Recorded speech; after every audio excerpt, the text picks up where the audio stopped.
চরিত্র না থাকলে জীবনের সাফল্য আসে না, আর বামেরা কোনোদিনই চরিত্রবান ব্যক্তিত্ব গঠন করে না। চরিত্রবান হওয়ার সঙ্গে বামেদের সংঘাত রয়েছে তা জানিয়ে ত্রিপুরায় কার্যত ঝড় তুলে দিয়েছেন বিপ্লব দেব। মন কি বাত অনুষ্ঠানে এসে বামেদের রীতিমতো তোপ দেখেছেন ত্রিপুরার প্রাক্তন মুখ্যমন্ত্রী ও বর্তমান সাংসদ বিপ্লব দেব। রবিবার দুপুরে মন কি বাত অনুষ্ঠানের 124তম পর্বটি ত্রিপুরা জুড়ে কার্যত সাড়া ফেলে দেয়। প্রধানমন্ত্রীর মন কি বাত মন দিয়ে শ্রবণ করেন মুখ্যমন্ত্রী মানিক সাহা। রবিবার ত্রিপুরার রামনগর মণ্ডলের আয়োজনে মন কি বাত অনুষ্ঠানে মোদির বক্তব্য শোনার পরে প্রধানমন্ত্রীর বক্তব্য শোনার উপযোগিতা বিবৃতি করার পাশাপাশি বামেদের এক হাত বিঁধলেন বিপ্লব দেব।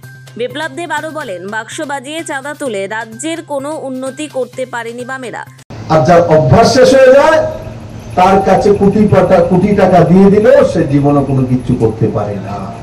তার জন্য তাকে বলে মানুষ চরিত্র, যে চরিত্রবান ব্যক্তিত্ব জীবনে সাকসেস হতে পারে। কমিউনিস্ট কোনোদিনই চরিত্রবান ব্যক্তিত্ব তৈরি করে না। রাজ্যের ৩৫ বছর শাসনকালে তারা ত্রিপুরা শুধু ক্ষতি করে গেছে।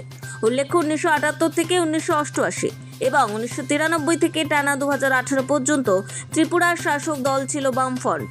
২০১৮ সালে রাজ্যে বাম জমানার অবসান ঘটিয়ে বিজেপি মুখ্যমন্ত্রী হয়ে আসেন বিপ্লব দেব। ২০২২ সাল পর্যন্ত মুখ্যমন্ত্রী ছিলেন তিনি, আর এই বাম আমলকে তুলোধনা করেছেন বিপ্লব দেব।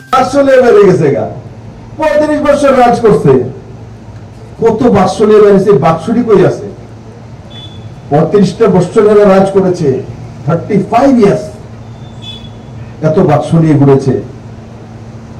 এরপর মানুষের কি হয়েছে, কি কাজটা করেছে? নোবেল বাংলা।